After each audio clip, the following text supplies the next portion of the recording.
Right, well today, let's see if you can guess what our lesson's about. So what does this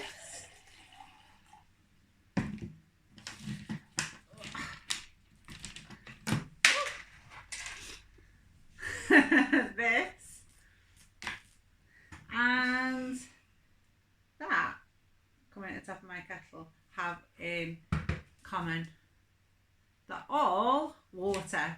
And today we're going to teach you about the chemical properties of water, why water behaves in this way.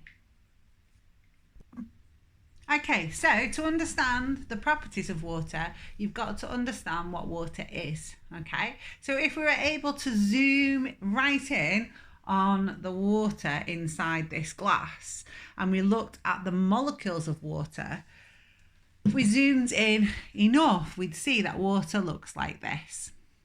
It's one oxygen atom with two hydrogen atoms attached to it like that, okay? So we want you to make a model of water like ours. So you'll need something to represent an oxygen atom. So it could be a big pom-pom like ours, or it could be a ball of paper, anything you like. Okay, now we've put some stickies on the side, and our stickies are the ones that you can peel off to reveal sticky. Okay, and we've actually got for our two hydrogen atoms some red foam balls, and we just stick them on via our sticky bobs. Okay, so you can use glue, you can use paper, whatever you like. We'd like to see some lovely pictures of these water molecules. You'll need more than one. Okay, so we've got ourselves a set of 4 water molecules, so we can talk about why water behaves the way that it does. Okay, so for your first mini experiment with water, you need a glass of water, liquid, and some solid water. So solid water is ice. Okay, so if you get your ice out and place it in your water, I want you to make an observation. Okay, so where is ice always when you put it in water? At the top. At the top. So if I try to push it down, it comes straight back up to the top. Okay, so that's something really special about water, that when it's in its solid form, when it's in the form of ice, it's got a lower density than the liquid form.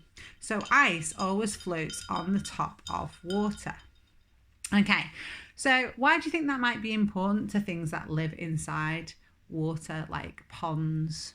On a really cold day in winter, when some of the water starts to turn to ice and become solid, it floats up to the top of the surface. So the whole pond doesn't get all ice. Exactly. So we all know we should never walk on a frozen pond. And the reason for that is, although it looks like it would be frozen solid, it won't be.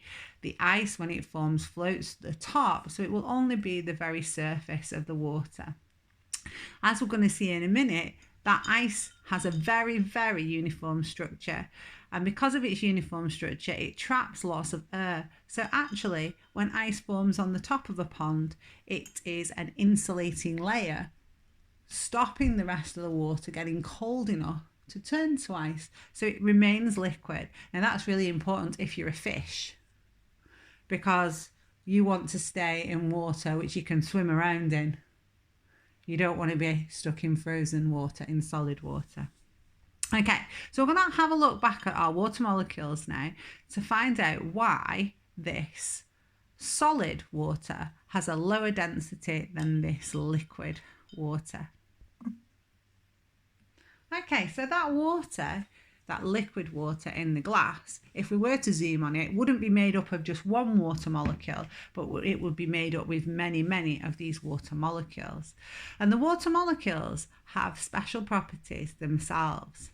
So the big white bit of the water molecule is a little bit negatively charged. Okay, and the red bits of the molecule, the hydrogens, they're a bit positively charged. Now, if you've got negative and positives, what do you think they do? Because the opposites, they get attracted to each other. So there's an invisible attractive force between the red parts of one water molecule and the white parts of the other. So there's like a pull between those two molecules. Okay, so this bit that's a bit positive is attracted to this bit which is a bit negative.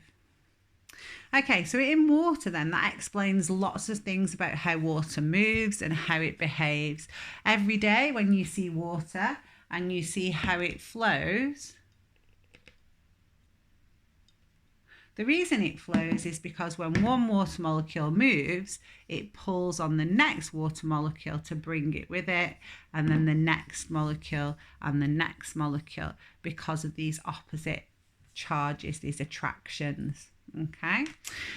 It also means that when you cool water down, it moves from being liquid water, where the molecules are quite spread out and they're moving around in the water, in the liquid form, to a solid form where they don't move around and they're more closely packed. But the thing about water is when it closely packs together, because of these attractions, it forms a shape called a lattice. And that lattice shape traps air between the water molecules, which means that when you've got a solid water, which of course is ice, that packaging of the water molecules in this uniform shape means that lots of air gets trapped in this structure, much more than in the liquid form when those molecules are all moving around. There's not actually as much space between them as they're moving. So that liquid form has got a slightly higher density. And that means when we place solid water, ice, into liquid water, it will always float on top. Interestingly, when you place hot water in cold water, that will also rise to the surface as well, because it has got a lower density.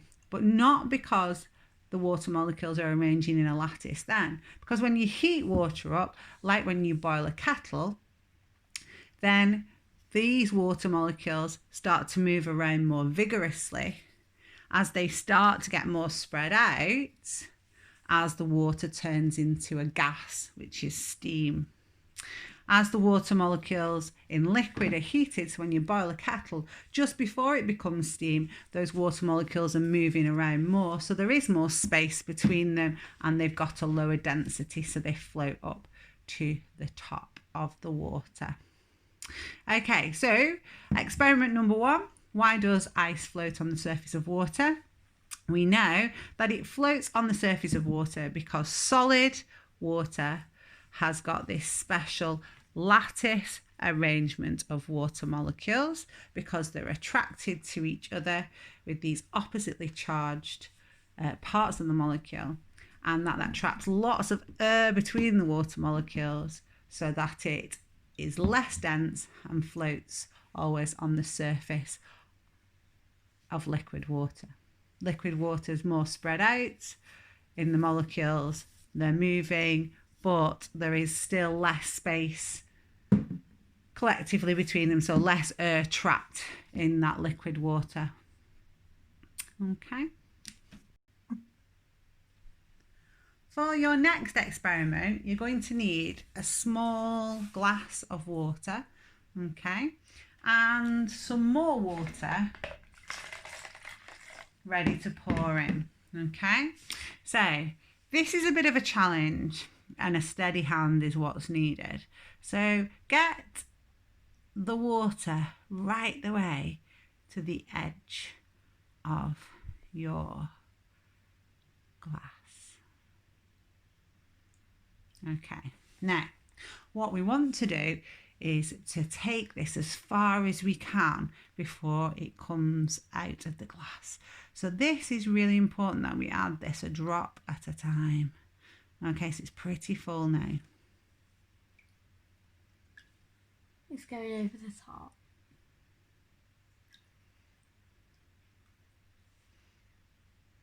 How many more drops do you think we can add before it flows over the top?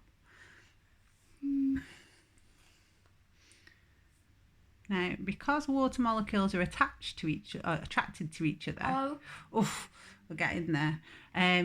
They will hold on to each other over the edge. Oh, and it's gone.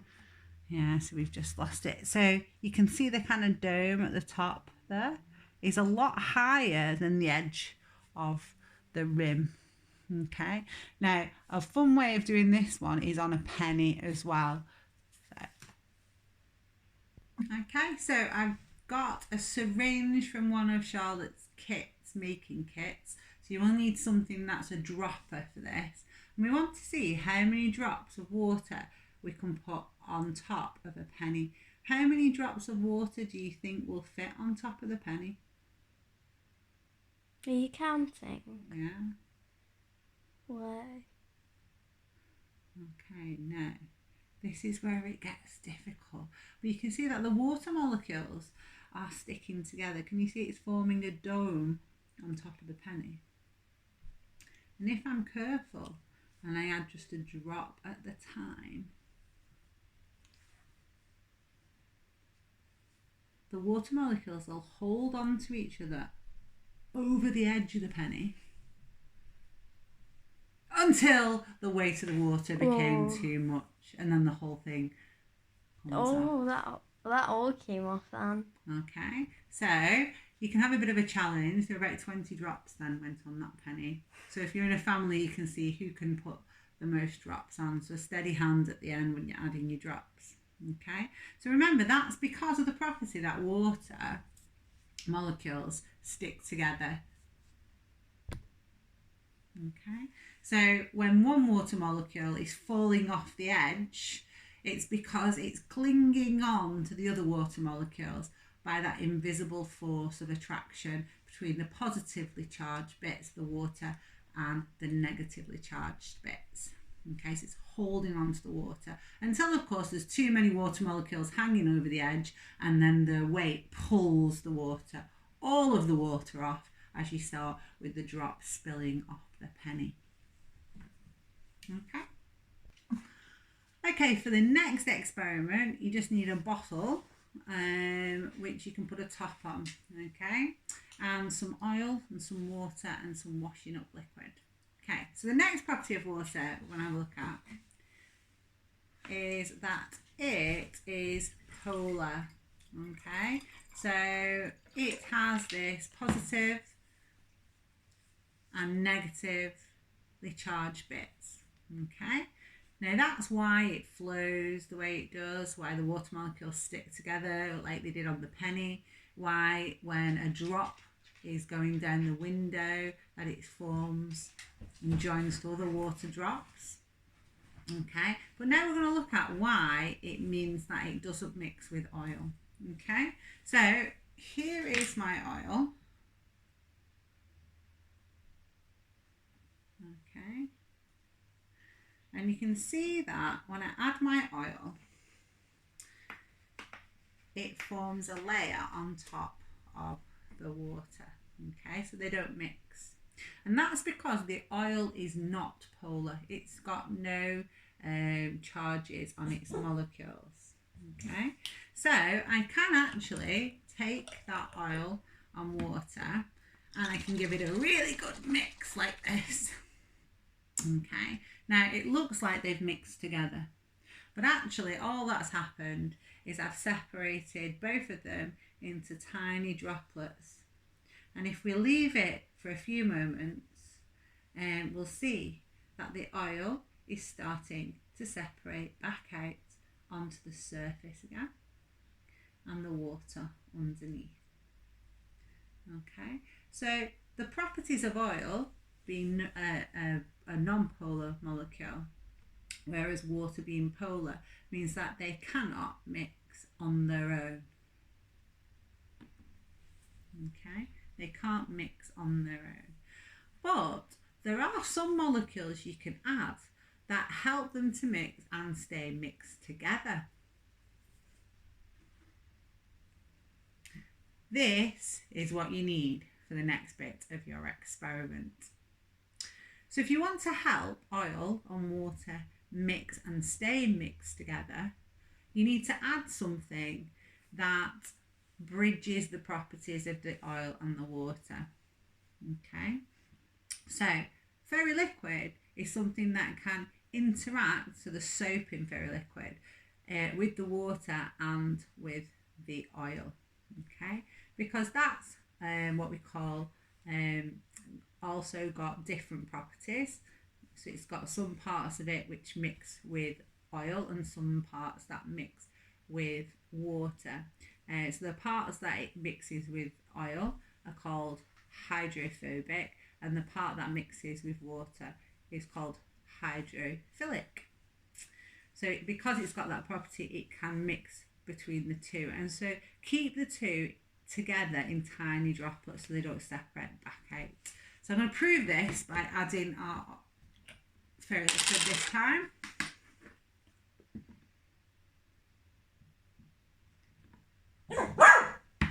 Thank you, Coco. Okay. And giving it a really good mix. So you do need to mix this right up. Now, what you will notice is that they mix so well that it forms something called an emulsion. Now, there are lots of things that are made from mixing oil and water with an emulsifier, which is what the soap is acting as in this experiment. And an emulsifier keeps them mixed together. So you might have helped your mum and dad to paint and decorate with emulsion paint. Well, when you open emulsion paint, sometimes you can see the liquid component of the paint and the oil component might have separated out a bit, and you need to give them a really good mix again to get them back together. But they have got an emulsifier, which is like the soap in this